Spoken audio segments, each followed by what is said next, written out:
Et coach, je débute en agile et on me demande de lancer une équipe comme ça, mais j'y connais rien moi. Il y a des trucs, des termes bizarres, là.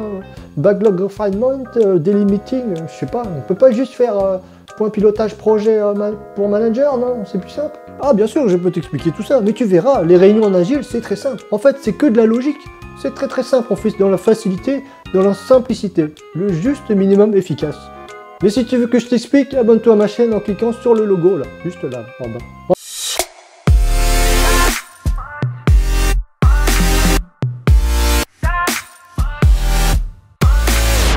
Salut à tous, c'est Teddy à Love Consulting. Aujourd'hui, je vais vous présenter les 4 réunions obligatoires qu'il faut faire, absolument faire au sein d'une équipe agile. Bien sûr, si besoin, vous pouvez également planifier d'autres réunions, mais les 4 réunions là que je vais vous citer, ce sont les 4 réunions minimales qu'il faut absolument faire pour que votre équipe agile Scrum fonctionne bien. Le daily meeting. Donc le daily meeting, c'est la réunion du matin, c'est la cérémonie du matin où toute l'équipe se rassemble.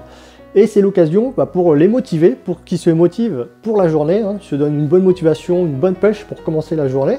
Et du coup, ils sont là aussi également pour discuter de l'affectation des tâches, surtout s'il y a des dépendances entre certaines tâches. Et s'ils rencontrent des problèmes, ils peuvent également en parler à leur Scrum Master. Mais par contre, ce n'est pas le moment pour traiter ces problèmes. On les traite ces problèmes en dehors du daily meeting. Le daily meeting dure maximum un quart d'heure, tous les matins.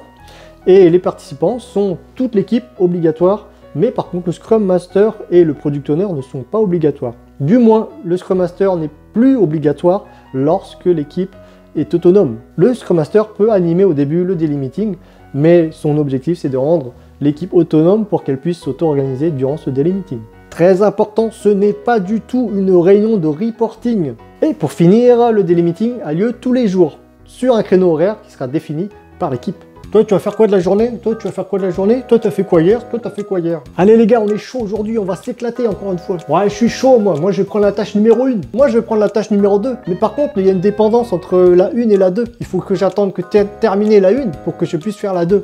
Donc du coup, je vais prendre la 3 ce matin et la 2, je vais faire l'après-midi. Ok, très bien, on fait comme ça. Du coup, je fais la tâche numéro 1 ce matin.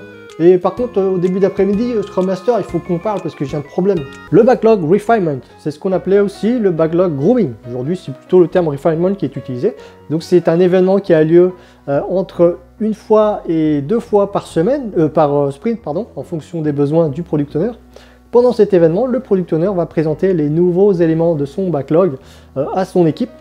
Et du coup, il va répondre à leurs questions et s'assurer qu'ils comprennent bien le sens de chacune des user stories qu'ils présentent. Et du coup, pendant cette session, l'équipe va également estimer les user stories. Et les développeurs vont utiliser la technique en général du poker planning, qui est une des méthodes les plus célèbres pour estimer des user stories. Les objectifs du backlog refinement sont multiples. La première, c'est déjà de partager la vision produit, donc le Product Owner partage la vision produit, comme je le disais, à ses équipes. Le second objectif de cette réunion, c'est aussi de s'assurer que chaque user story est correctement écrite et suffisamment petite pour entrer dans un sprint. Donc invest. Si vous ne savez pas ce que c'est qu'invest, jetez un œil à cette vidéo. Si les user stories ne sont pas invest, les développeurs de toute façon vont le notifier à leur Product Owner et le Product Owner devra réécrire l'user story ou bien la redécouper pour qu'elle soit invest. Le troisième objectif de cette réunion, c'est également de s'assurer que chaque user story respecte les critères de ready, donc definition of ready, DOR. Ce DOR a été défini donc par l'équipe et l'équipe va s'assurer que chaque user story rentre bien et répond bien aux critères de DOR. Si ce n'est pas le cas, le Product Owner devra réécrire son user story pour pouvoir la faire entrer dans les critères de DOR. Et le dernier objectif, comme je le disais, c'est d'estimer chaque user story. Pourquoi faire? Pour aider le Product Owner à planifier et à prioriser du coup son backlog pour les prochains sprints. Donc le backlog refinement a lieu 1 à 2 fois par sprint. En général, ça se passe au milieu du sprint, au bout d'une semaine, si vous êtes sur le sprint de 2 semaines. Et du coup, tout le monde y participe, toute l'équipe, le Product Owner forcément, parce que c'est lui qui présente, le Scrum Master pour faciliter les échanges. Et la réunion dure entre 1 heure et 2 heures, chaque session. Une session entre 1 heure et 2 heures.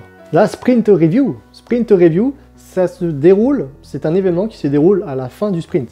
Et durant ce sprint review, l'équipe du coup va faire sa démonstration, donc la démonstration de son application, de son produit, donc ce qu'elle a vraiment réalisé. Et également, elle va également faire un bilan de son sprint, donc c'est-à-dire par exemple dire quelles sont les user stories terminées ou pas terminées, quelles sont les difficultés qu'ils ont rencontrées durant le sprint. Et également, pourquoi pas montrer le burn down chart ou la prédictibilité à date. Donc les participants à cette réunion sont la team entière, le product owner, le scrum master forcément, et également les parties prenantes du projet et surtout le client final. Donc durant cette instance, le client final fait également des recommandations et il donne son feedback à l'équipe suite à ce qui a été développé pour du coup réenchérir son besoin ou bien tout simplement partager la vision de son projet, de son produit pour anticiper les sprints suivants. Donc la sprint review a lieu une fois par sprint à la fin du sprint et dure en général 1 heure. La rétrospective du sprint, donc le dernier événement obligatoire en agile de Scrum, c'est la rétrospective du sprint. Donc c'est là où toute l'équipe se regroupe, donc vraiment toute l'équipe, Scrum Master, équipier, Product Owner, tout le monde se regroupe. Donc c'est un événement interne à l'équipe qui n'est pas forcément obligatoire de partager les résultats. Et cet événement a lieu juste après le sprint review. Donc pendant cet événement, l'équipe s'auto-félicite, faites dignement les réussites du sprint s'il y a eu des fortes réussites, mais également surtout identifie des points d'amélioration pour les prochains sprints, enfin pour le prochain sprint. Ces points d'amélioration peuvent être d'ordre logistique, administratif, organisationnel, fonctionnel ou méthodologique. Si vous ne savez pas comment faire des rétrospectives, vous pouvez très bien jeter un coup d'œil à cette vidéo. La rétrospective est un événement qui dure à peu près 1 heure. Voilà, c'est la fin de cette vidéo, j'espère qu'elle vous a plu, qu'elle vous a été utile. Si c'est le cas, mettez les pouces en l'air, abonnez-vous à ma chaîne en cliquant sur mon logo juste ici. Et du coup, sur ce, je vous dis à la prochaine. Ciao, ciao!